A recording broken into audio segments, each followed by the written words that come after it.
नमस्कार मित्रांनो, तुमचे स्वागत आहे विनीता व्लॉग चॅनलवर. तर थंबनेलवर तुम्ही बघितलंच आता. तर कच्च्या केळीपासून आपण पावडर कसे तयार करायचे आणि ते मार्केटमध्ये किती महाग जातं याबाबत मी तुम्हाला सांगणार आहे. बऱ्याचशा मैत्रिणींना हे माहीतच नाही.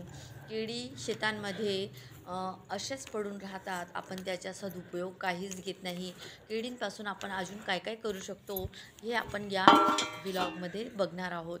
तर या ठिकाणी मी केळी कशाप्रकारे कापून घेतलेली आहे, कशाप्रकारे सोलून घेतलेली आहे आणि ती सुकवून त्याची मी कशाप्रकारे पावडर करणार आहे या व्हिडिओ तुम्हाला बघायला मिळेल. तर चला तर मग व्हिडिओला सुरुवात करूया.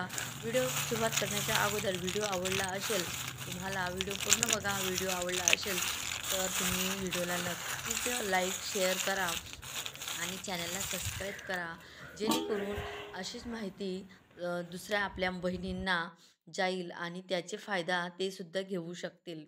तर चला तर मग व्हिडिओला सुरुवात करूया. या ठिकाणी तुम्ही बघू शकता हिरवी गच्च केळी दिसत आहे. मी केळ्यांना फणीमधून वेगळं करून घेणार आहे. तर मी ही झाडांमधून केळी घेतलेली नाही, कारण की आत्ता सध्याच्या काळात अवकाळी पाऊस, वादळ आल्यामुळे केळींची झाडं पडलेली होती आणि ती केळी खाली पडली जमिनीवर. आता तिच्या पाना पडणार नाही, त्याला व्यापारी घेणार नाही, म्हणून मी याचा आता सदुपयोग करून घेणार आहे. तर बघू शकता मी एक इळा घेतलेला आहे, म्हणजे गवत कापण्याच्या इया म्हणतो आम्ही. त्या ठिकाणी मी अशा प्रकारे चिरा पाडून घेणार आहे. कॅमेरामध्ये स्पष्ट माझ्याकडनं चुकीचा कॅमेरा लावला गेला. या ठिकाणी बघू शकता तुम्ही अशा प्रकारे मी एक किरा मारून घेणार आहे, जेणेकरून मला केळी सोलायला सोपं जाईल. अन्यथा खूप वेळ लागतो आणि नखही बोटही दुखतात.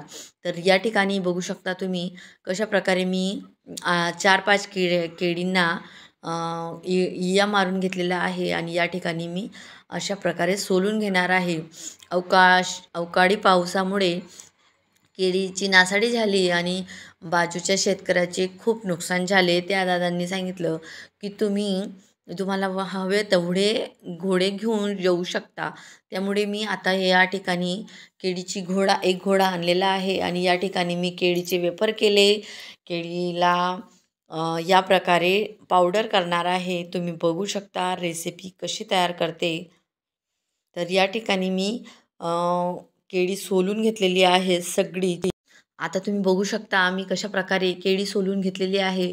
केळी सोलता सोलता ती काळपट पडते, का कुणास ठाऊक, पण तिला तसाच कलर येत असतो आणि केळीचे डागही कपड्यांना पडला तो खूप खतरनाक असतो.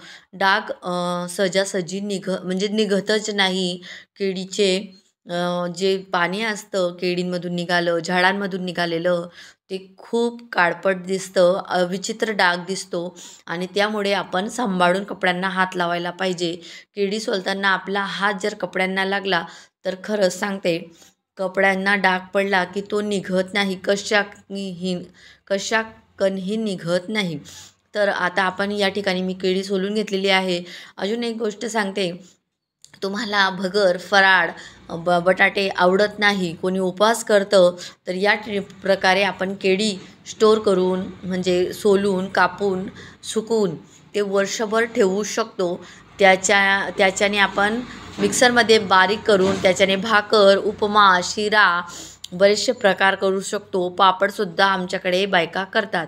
तर असं करून तुम्ही वर्षभर उपवास, एकादशी असली की अशा प्रकारे तुम्ही भाकर, पोळी टाकून ते खाऊ शकता. कुणाकुणाला साबुदाणे फराळ आवडत नाही, तर अशा प्रकारे मी केळी सोलून घेतलेली आहे. आता मी याचे बारीक पावशीने चिप्स करणार आहे. बारीक बारीक चिप्स करून आपल्याला ते उन्हात टाकायचे आहेत आणि बघू शकता तुम्ही कशा प्रकारे मी बारीक बारीक चिप्स करून घेतलेले आहेत आणि कडक उन्हात ते पूर्णपणे सुकवून आपण वर्षभर ते करू शकतो. आणि तुम्हाला माहीत नसेल ही कित्येक लोकांना, तर ॲमेझॉन, फ्लिपकार्ट अशा बऱ्याचशा ज्या कंपन्या आहेत त्या आपल्याकडनं केळी पावडर विकतही घेतात. फक्त 100 ग्रॅम पावडर आपण 200 रुपयाला विकू शकतो. आता हे केळीचे चिप्स आहे, मी उन्हात टाकायला जात आहे. बघू शकता मी 1 दिवसापूर्वी हे केळीचे वेफर असे करून ठेवलेले होते. सोलून सोलून हात दुखतात म्हणून मी एका दिवसाला एवढेच केले आणि बघू शकता तुम्ही किती कणकण झालेले आहेत, किती मस्त सुकलेले आहेत. बघू शकता तुम्ही. पण तुम्ही म्हणाल की असा काळा कलर येतो, हो केळी सुकल्यानंतर किंवा आपण वेफर करतो पांढरेशुभ्र येतात. बटाट्याचे वेफर तसे येत नाही. बिलकुल थोडेसे काळपट होतात आणि खायला अगदी पौष्टिक असतात.